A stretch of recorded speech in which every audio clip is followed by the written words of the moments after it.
Il est 23 h. Bonsoir à tous et merci de votre attention. Voici les titres à la une de l'actualité ce vendredi. La Côte d'Ivoire a son nouveau Premier ministre. Son nom, Patrick Jérôme Achi, confirmé ce vendredi dans ses fonctions de Premier ministre par le chef de l'État, Alassane Ouattara. Il assurait jusque-là l'intérim, ex-secrétaire général de la présidence. Son portrait dans cette édition.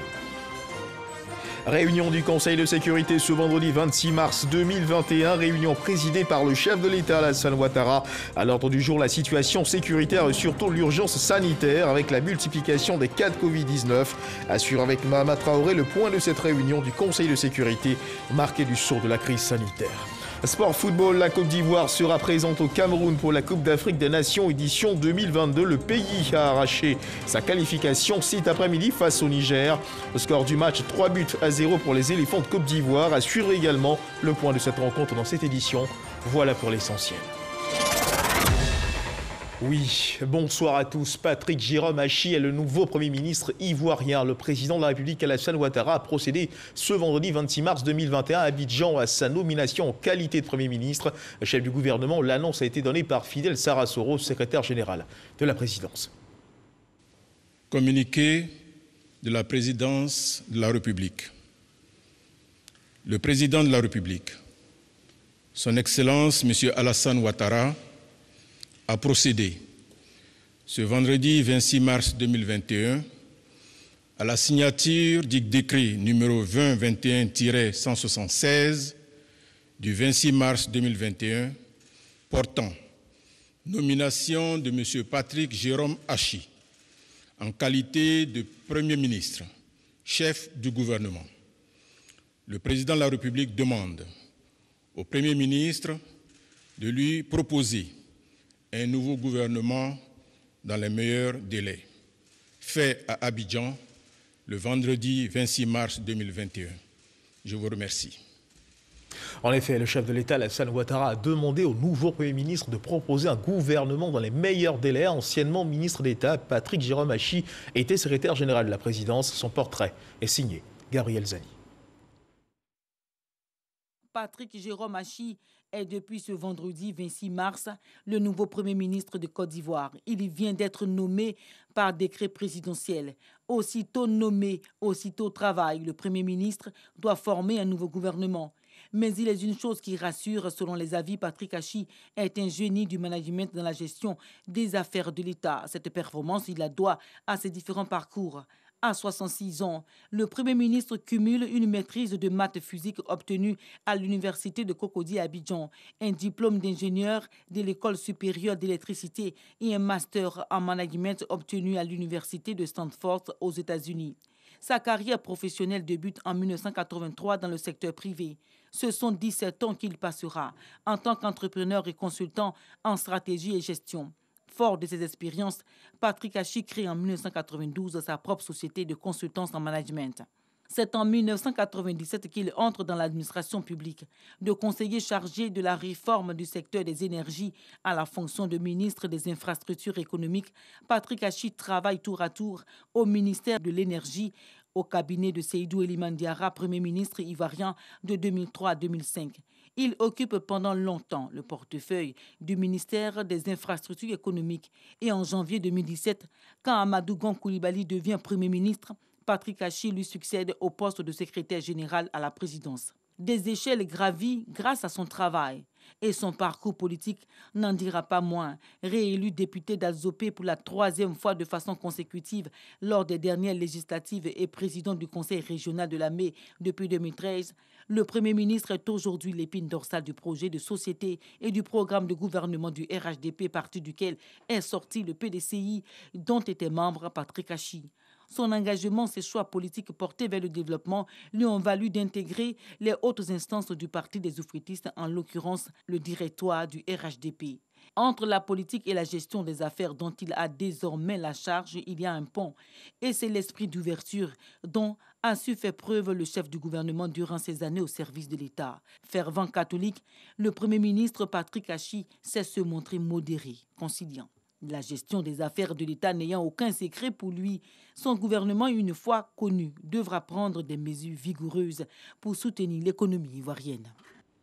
Et l'actualité, c'est également ce communiqué de l'Assemblée nationale. Mesdames et messieurs les députés élus lors des élections législatives du 6 mars 2021 sont informés que la séance inaugurale de la deuxième législature de la Troisième République se tiendra le mardi 30 mars 2021 à 10h au Palais de l'Assemblée nationale. Cette séance a pour ordre du jour l'élection du président de l'Assemblée nationale de Côte d'Ivoire. À cet effet, les députés désireux de faire acte de candidature à l'élection du président de l'Assemblée nationale de Côte d'Ivoire sont priés de bien vouloir adresser leur candidature à monsieur le doyen d'âge de l'Assemblée nationale le lundi 29 mars 2021 à 16h30 au plus tard, délai de rigueur. Les candidatures sont reçues au secrétariat général de l'Assemblée nationale. La Côte d'Ivoire qui continue de recevoir le soutien de pays amis et frères suite au décès de l'ex-chef du gouvernement Ahmed Bakayoko. Ce vendredi, c'est un émissaire de la République fédérale du Nigeria qui a été reçu par le chef de l'État Alassane Ouattara. Il était porteur d'un message de compassion du président du Nigeria à son homologue de la Côte d'Ivoire. Le récit de Mahama Traoré. Fort des liens historiques et diplomatiques qu'il entretient avec la Côte d'Ivoire, le Nigeria s'est aussi senti touché par le décès du Premier ministre Ahmed Bakayoko le 10 mars dernier. C'est cette compassion que le ministre nigérian des Affaires étrangères a venu traduire au président Alassane Ouattara au nom de son homologue nigérian Muhammadu Buhari. Le président du Nigeria, le président Muhammadu Buhari, m'a chargé de venir personnellement pour livrer une lettre de condoléances. Condoléances sur le décès de votre Premier ministre, M. Ahmed Bakayoko, et qu'il a touché vraiment. Le président Ouattara, il le considère comme un frère très proche. Il voulait que je venais personnellement pour lui livrer cela. Première puissance économique de l'Afrique de l'Ouest, le Nigeria entretient un partenariat stratégique avec la Côte d'Ivoire. On reste dans les parvis du palais présidentiel. Cet après-midi, il y a eu réunion du Conseil de sécurité présidé par le chef de l'État, Alassane Ouattara. À l'ordre du jour, la situation sécuritaire et surtout l'urgence sanitaire avec la multiplication des cas de Covid-19. Rien que pour la journée d'hier, 757 cas de contamination à la maladie ont été enregistrés. Le nombre de cas de contamination le plus élevé depuis le début de la pandémie, il y a un an. On retrouve Mahama Traoré. Une minute de silence à la mémoire du défunt Premier ministre Ahmed Bakayoko, ancien ministre de l'Intérieur, de la Sécurité et de la Défense. Le Conseil national de sécurité et CNS rend ainsi hommage à un pionnier de la professionnalisation des forces de défense et de sécurité et de l'amélioration de la situation sécuritaire générale en Côte d'Ivoire ces dernières années. Pour l'ordre du jour de cette session, il a porté sur deux points majeurs que sont la situation sécuritaire générale et l'évolution de la pandémie de Covid-19. Il est à noter une hausse du nombre de cas positifs depuis le mois de janvier 2021. Entre février et mars 2021, le nombre moyen de cas positifs a plus que doublé, passant de 156 à 360. Le nombre total de décès a également fortement augmenté, passant de 5 en décembre 2020 à 35 en février 2021 et 36 au cours des 3 premières semaines de mars. Cette situation s'explique essentiellement par le non-respect des mesures barrières observées dans la population depuis le mois de décembre 2020 lors des fêtes de fin d'année et l'apparition d'une forme du virus plus transmissible et plus virulente. La Côte d'Ivoire concentre désormais sa stratégie de riposte contre la Covid-19 sur la vaccination. Le pays a déjà acquis 554 000 doses du vaccin AstraZeneca grâce à l'Organisation mondiale de la santé et à la coopération avec l'Inde. Depuis le 1er mars 2021, date de démarrage de la vaccination, près de 30 000 personnes ont déjà été vaccinées. La Côte d'Ivoire recevra, à la fin du premier semestre 2021, au total, près d'1 million de doses à travers l'initiative COVAX.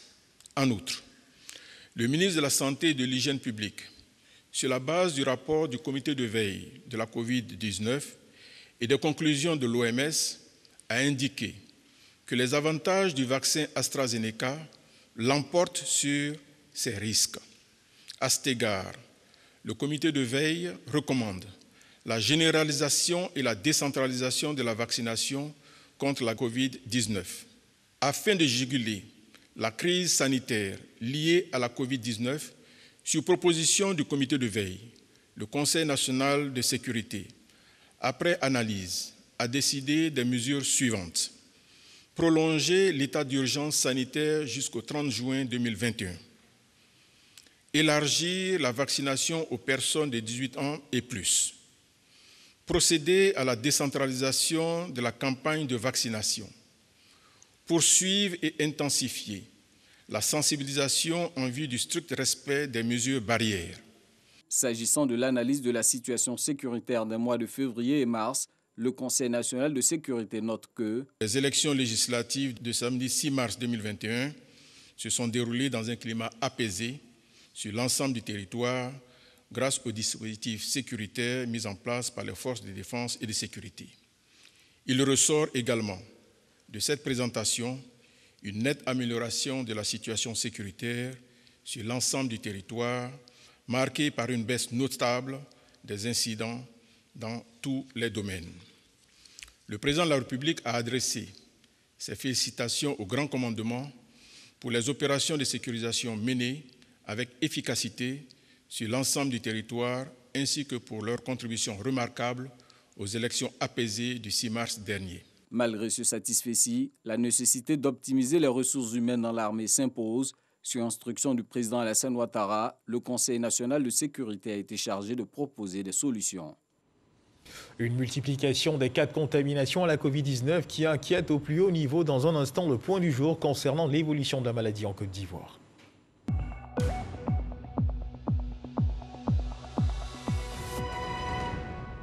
Il faut redoubler de vigilance. Le ministère de la Santé et de l'Hygiène publique a enregistré ce vendredi 26 mars 2021 394 nouveaux cas de Covid-19 sur 4 914 échantillons à prélever, soit 8% de cas positifs, 449 guéris et 0 décès. À la date du 26 mars 2021, la Côte d'Ivoire, notre pays, compte donc à 42 468 cas confirmés, dont 38 246 personnes guéries, 229 décès et 3 993 cas actifs. Le nombre total d'échantillons est de 502 125. Le 25 mars, 1569 personnes ont été vaccinées avec un total de 31 104 personnes vaccinées contre la Covid-19 du 1er au 25 mars.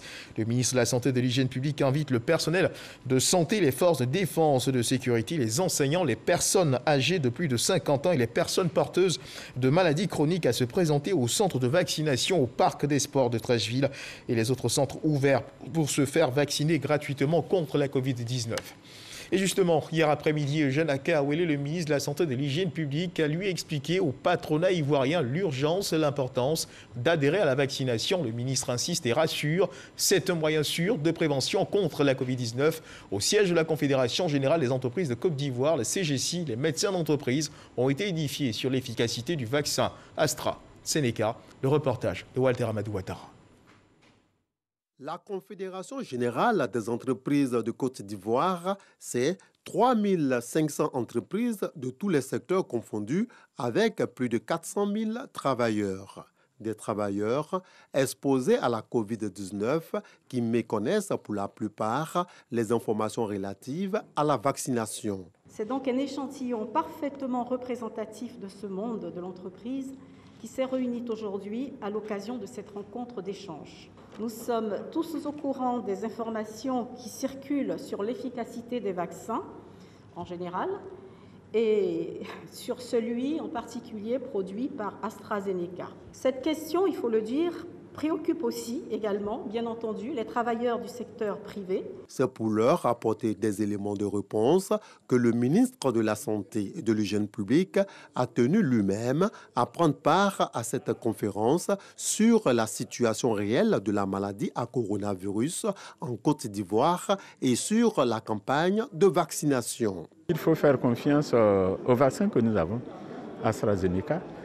Nous sommes aujourd'hui une quinzaine de pays africains éligibles au mécanisme COVAX à qui il a été donc alloué ce vaccin. Et dans aucun de ces pays, on nous a signalé un décès dû à AstraZeneca. Ça veut dire qu'il n'y a pas de risque majeur Alors qu'au quotidien, on enregistre des décès pour ceux qui ne se sont pas fait vacciner. Au total, nous sommes un peu plus de 27 000 personnes vaccinées. Nous sommes donc dans la bonne direction. Très sceptiques à leur arrivée, des participants affirment avoir été édifiés. AstraZeneca qu'on a en Côte d'Ivoire. Et tout le monde sait ce qu'on dit de ce vaccin. Donc on a beaucoup d'appréhension. Mais cet après-midi, je pense que mes appréhensions se sont dissipées avec les explications et puis les mots rassurants du ministre de la Santé. Je vais me faire fort de transmettre le message, sensibiliser le plus de mes collègues pour qu'on puisse tous se faire vacciner pour éviter la Covid. Parce qu'en fait, je veux qu'on vive longtemps. La campagne de vaccination anti-Covid-19 a été lancée le lundi 1er mars dernier. L'appel à la vaccination contre la Covid-19 a lui été bien compris du côté de la gendarmerie nationale. Le service santé de la caserne de gendarmerie d'Agban a procédé en présence du commandant supérieur de la gendarmerie nationale au lancement de la campagne de vaccination de l'ensemble des gendarmes contre la Covid-19. Le commandant supérieur de la gendarmerie nationale a engagé ses hommes à se faire vacciner. Abou Sanogo. La gendarmerie nationale mène le combat contre la Covid-19. La vaccination de ces hommes contre la pandémie qui a débuté depuis le 9 mars dernier se poursuit à la caserne d'Agban, un acteur de sécurité. C'est un vaccin sûr, donc j'incite les Ivoiriens et les militaires, les enseignants, tout le monde à le faire. C'est en présence du commandant supérieur de la gendarmerie nationale, le général de corps d'armée Alexandre Apalo Touré, que les gendarmes bénéficiaires prioritaires ont reçu les doses du vaccin britannique AstraZeneca contre la Covid-19. Les chefs ont montré la voie à suivre. Il faut absolument que nous qui sommes au contact de la population, nous soyons les premiers à avoir cette protection pour ne pas effectivement mettre la vie des autres en danger. Étant gendarme, je côtoie la population et il est important pour moi donc de me faire vacciner parce que je ne sais pas qui je côtoie. Le commandant supérieur de la gendarmerie nationale, Alexandre Apalo Touré, a expliqué à ses hommes l'urgence qu'il y a à se faire vacciner. Les ragots vous diront que ce vaccin n'est pas bon. Ce qui nous concerne, c'est la vie de nos médecins ici. Je vous demande de vous engager rapidement dans ce chemin de vaccination. Parce que vous savez que nous sommes dans un métier de contact. Vous contrôlez les papiers des gens, vous parlez avec des personnes, et vous touchez des personnes, vous retournez ensuite, quand je dis vous, je parle de moi aussi, nous retournons ensuite dans nos familles. Donc, non seulement cela nous expose, mais cela expose aussi nos familles. Puis d'ajouter. Son Excellence, Monsieur le Président de la République, chef suprême des armées, autorise que nos familles soient vaccinées. C'est pour cette raison que je vous enjoins à respecter de façon scrupuleuse cette consigne, à vous faire vacciner en même temps que vos familles. Il n'y a pas de temps à perdre, il faut le faire le plus tôt possible. Tour à tour, les gendarmes présents se sont fait vacciner. Notons que la vaccination a débuté à la gendarmerie nationale le 9 mars dernier et le général de corps d'armée Alexandre Apalo Touré a reçu sa dose de vaccin le 11 mars dernier. On reste dans le domaine de la santé. Depuis le jeudi dernier, 25 mars 2021, l'Organisation mondiale de la santé a validé l'élimination de la trypanosomiase humaine, africaine ou maladie du sommeil, comme problème de santé publique en Côte d'Ivoire. L'annonce officielle a été faite par le ministre de la Santé et de l'Hygiène publique à Abidjan. Les détails avec Franck Quadio. La Côte d'Ivoire n'a enregistré en 2015 que 9 cas dépistés positifs de la trypanosomiase dans les 2 derniers foyers endémiques constitués par les localités de Bono et de Saint-Fra. Et depuis lors, tous les districts sanitaires de Côte d'Ivoire ont rapporté moins d'1 cas pour 10 000 habitants par an sur la période 2015 à 2019, résultat de l'engagement du ministère de la Santé à travers le Programme national d'élimination de la trypanosomiase, une performance qui amène le gouvernement à engager un dossier auprès de l'OMS afin d'être classé désormais pays non endémique. Les activités humaines qui entraînent les modifications écologiques profondes, telles que les déforestations agricoles et des forêts, constituent des facteurs favorisant l'apparition justement de la trypanosomiase humaine africaine. Une maladie est considérée comme éliminée lorsqu'on parvient à arrêter sa transmission et à en annuler l'incidence dans une zone géographique bien définie, grâce à une action délibérée. Pour ce qui est de la trypanosomie humaine africaine, et selon les recommandations de l'Organisation mondiale de la santé, elle est considérée comme éliminée lorsque la prévalence passe en dessous de 1 cas pour 10 000 habitants pendant au moins 5 ans. Et le pays endémique est invité alors à transmettre à l'OMS un dossier de demande de validation de l'élimination de la maladie en tant que problème de santé publique. La procédure marche. La lettre de validation du dossier est remise par le représentant de l'OMS en Côte d'Ivoire au ministre Eugène-Aka Awele, à charge d'annoncer officiellement la bonne nouvelle. La lutte contre la THA a pris la dimension d'une lutte contre la pauvreté, dans la mesure où plus de la moitié de nos frères et sœurs, acteurs de nos économies, sont loin des grandes voies de communication, là où s'arrête la route. Fort heureusement, les efforts de mise au point des tests de dépistage rapide, l'affinement des textes de confirmation et surtout la mise au point de nombreux médicaments pour la prise en charge des malades avec moins d'effets secondaires nous ont conduit inéluctablement à l'élimination de la trypanosomiase humaine africaine. Le ministre a salué l'appui de la France et exhorté tous les acteurs impliqués dans cette lutte à œuvrer efficacement à l'éradication totale de la maladie du sommeil d'ici à 2025. Des attestations ont été remises aux acteurs chercheurs et pionniers de la résilience de la Côte d'Ivoire face à cette maladie dont l'agent pathogène est la mouche tsetse. Il faut consommer des produits sains. Cultiver sans produits toxiques, c'est la garantie d'une bonne santé. Voici le message de sensibilisation que désire faire passer et adopter l'ONG Inades Formation à travers une campagne dénommée Conscience alimentaire. Cette campagne de sensibilisation s'étendra sur 3 ans. On en sait plus avec Laure Goretti et Abou Sanogo.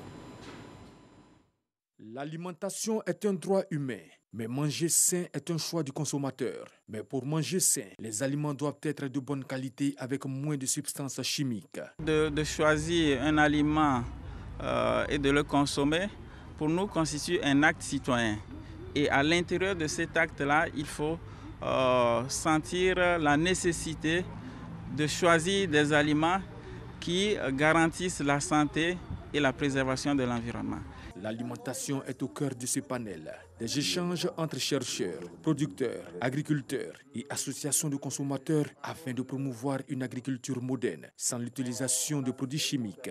En groupe, en communauté, en coopérative, en organisation de producteurs, on peut faire plus, mieux organiser et également défendre les intérêts de ceux qui produisent, qui pendant des siècles, malheureusement, l'agriculture n'est pas une agriculture pro pauvre. Donc nous devons changer ce paradigme-là, passer donc d'une agriculture de subsistance à une agriculture moderne, attractive et qui nourrit son homme mais qui le rend également riche. C'est un devoir pour nous tous ici, et moi en tant qu'ambassadeur, de soutenir cette cause et d'essayer d'avoir un impact sur les producteurs, essayer d'avoir un impact sur les décideurs, essayer d'avoir un impact aussi sur cette jeunesse. Cette campagne est une initiative d'Inades Formation. Elle vise à œuvrer pour un changement de comportement. Inades Formation veut contribuer à la concrétisation du droit des populations à une alimentation suffisante, saine et durable dans les pays africains.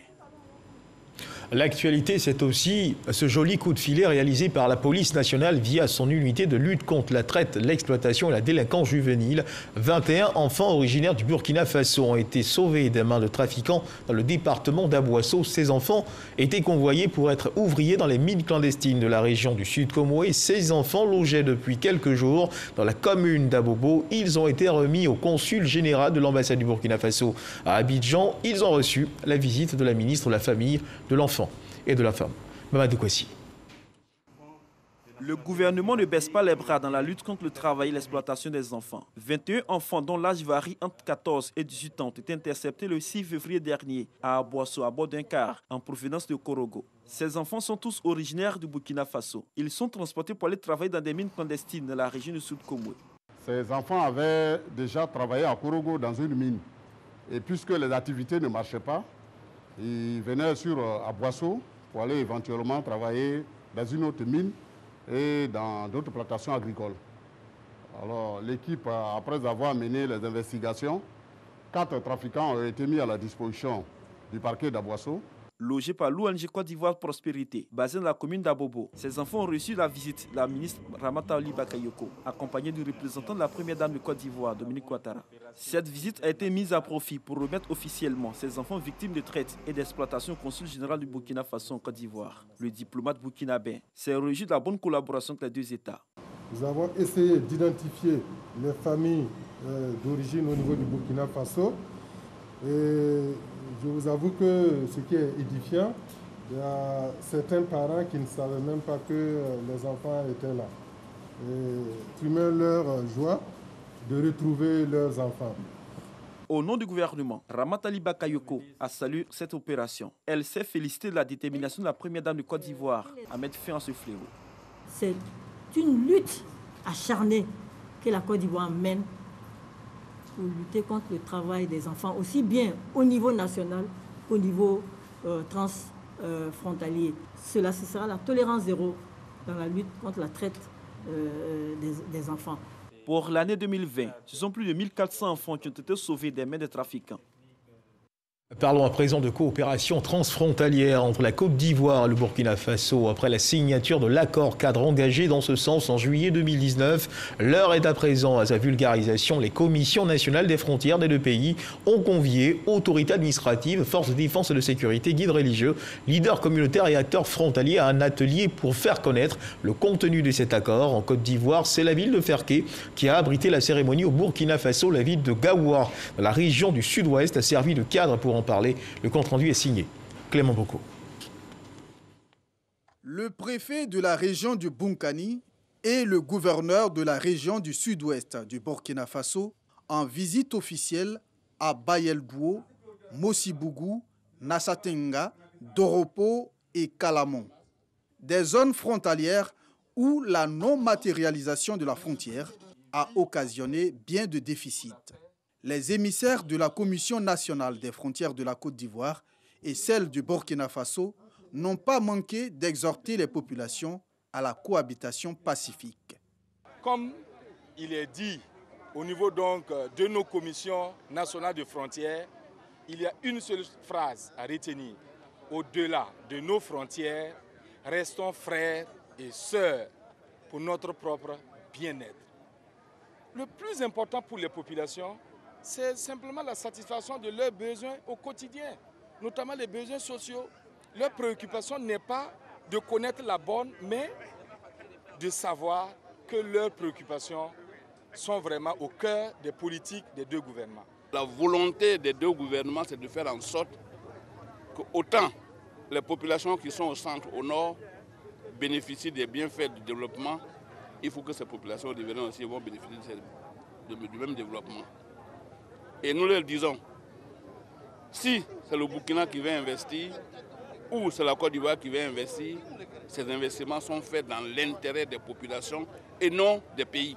Quitte à demain, lorsque la démarcation va se faire matériellement, dire cette infrastructure est située en Côte d'Ivoire ou est située au Burkina. En plus des conflits fonciers, des problèmes de voirie, d'infrastructures éducatives, de télécommunications, d'adduction en eau potable, les populations ont souhaité qu'un accent particulier soit mis sur la sécurité. Les administrateurs ont, quant à eux, rassuré les populations sur les efforts consentis par les deux États pour traiter la question de la sécurité en priorité. En sport, en football, la Côte d'Ivoire a arraché son ticket de qualification cet après-midi à la Coupe d'Afrique des Nations qui se tiendra au Cameroun en 2022. Les éléphants de Côte d'Ivoire ont battu l'équipe du Niger sur son sol. Le score du match, 3-0, des réalisations signées Serge Aurier, Max Gradel, Wilfried Canon. C'était en fin d'après-midi au stade Seyni Kounché de Niamey au Niger. Retour sur les instants de cette rencontre avec Arsène Kouassi et Jean-Yves Silver. Gagner impérativement afin d'assurer sa qualification pour la CAN 2022. Tel est l'objectif des éléphants au coup d'envoi de cette rencontre face au Niger. Une tâche certes difficile, mais pas impossible pour les poulains du sélectionneur Patrice Baumel, qui ouvre le score après seulement 25 minutes grâce au capitaine Serge Aurier. L'affaire est bien embarquée pour Serge Aurier et ses coéquipiers qui maintiennent le rythme. Et lorsque l'occasion se présente, Max-Alain Gradel fait le break juste après la demi-heure. Un avantage que les pachydermes conservent jusqu'à la pause. Les éléphants de Côte d'Ivoire accentuent la pression en seconde période. Wilfried Canon profite d'un bon centre de Serge Aurier pour porter le score à 3-0. Grâce à ce succès éclatant, la Côte d'Ivoire obtient son billet pour la CAN 2022 au Cameroun.